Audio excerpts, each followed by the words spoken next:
Hello friends, मैं प्रेरणा Rathore RG exams के online platform पे मैं आपका स्वागत करती हूँ। आज हम लोग पशु परिचर का जिसका एग्जाम कब दिसंबर के स्टार्टिंग के अंदर है, हम उसके सामान्य विज्ञान के अंदर जो सिलेबस है उसके टॉपिक्स के बारे में हम लोग चर्चा करेंगे। उन टॉपिक्स के बारे में मैं आपको थोड़ा थोड़ा भी बताऊंगी साथ में कि किस तरह से हम लोग उसके प्रीवियस ईयर के क्वेश्चन एमसीक्यू और उनको कवर करते हुए उनकी पूरी की पूरी व्याख्या एक तरीके से मैं आपको एक्सप्लेन कराऊंगी। ठीक है, आशा है कि आपको ये सब आपके हेल्प होगी इससे।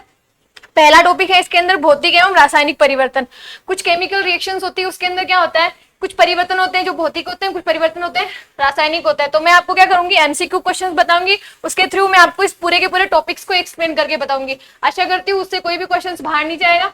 और जो 4 टॉपिक्स रहेंगे उन 4 टॉपिक्स के अंदर मैं पूरे के पूरे जो जितने भी जो टॉपिक है उसको कवर करने की कोशिश करूंगी। ठीक है, फिर सेकेंड टॉपिक है हमारे धातु, अधातु और प्रमुख यौगिक। इसके अंदर धातु के कौन कौन से गुण होते हैं, उनके कौन कौन से उपयोग होते हैं, अधातु के कौन कौन से उपयोग होते हैं, उनके कौन कौन से गुण होते हैं, उनके बारे में हम लोग डिटेल के अंदर पढ़ेंगे विद बाई एमसीक्यूज क्वेश्चंस के द्वारा। फिर यौगिक के अंदर कौन कौन से यौगिक होते हैं, वो किन किन से तत्वों से मिलकर बने हुए होते हैं।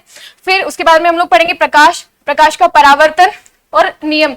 आप लोगों को पता होगा कि जो पशु परीक्षण का जो एग्जाम होता है वो 10th लेवल तक का आता है, लेकिन इसके अंदर सिर्फ टॉपिक के अंदर दिया हुआ परावर्तन और उसके नियम। क्वेश्चन जो है वो इससे बाहर भी आ सकता है, जैसे कि 10th लेवल के अंदर क्या है, 10th क्लास के अंदर अपवर्तन भी है, विवर्तन भी है, वर्ण विक्षेपण भी है। तो जरूरी नहीं है कि वो इन्हीं से रिलेटेड क्वेश्चन पूछे, अपवर्तन से रिलेटेड भी क्वेश्चन पूछ सकते हैं, विवर्तन से भी पूछ सकते हैं, पूर्णांतरिक आंतरिक परावर्तन से भी पूछ सकते हैं। ठीक है, तो मैं आपको उनको भी एमसीक्यू के द्वारा उन टॉपिक्स को भी कवर करके आपको समझाऊंगी। ठीक है, फिर उसके बाद में अगला टॉपिक है आनुवांशिकता से संबंधित सामान्य शब्दावली। ठीक है, इनके बारे में भी हम लोग आगे चर्चा करेंगे। फिर है मानव शरीर संरचना, अंग तथा तंत्र। इसके अंदर इस एक ही लाइन के अंदर पूरे के पूरे जो मानव शरीर है उसके जो तंत्र है उनको सबको कवर कर लिया है। ठीक है, उनके बारे में भी हम लोग आगे डिटेल के अंदर पढ़ेंगे विद एमसीक्यूज क्वेश्चंस।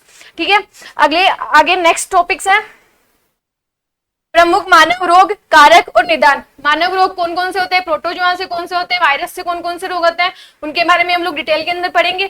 किस कारण से वो होते हैं, कौन कौन से कारक होते हैं जिसकी वजह से वो होते हैं, और उनका निदान किस प्रकार से किया जा सकता है, उनके बारे में हम लोग पढ़ेंगे आगे। ठीक है, फिर बाद में है अपशिष्ट और उसके प्रबंधन। ठीक है, अपशिष्ट जो होते हैं, जो वेस्टेज होता है, उसका प्रबंधन किस प्रकार से किया जा सकता है, उसको हम लोग किस प्रकार से उपयोग में ले सकते हैं, उसके बारे में पढ़ेंगे।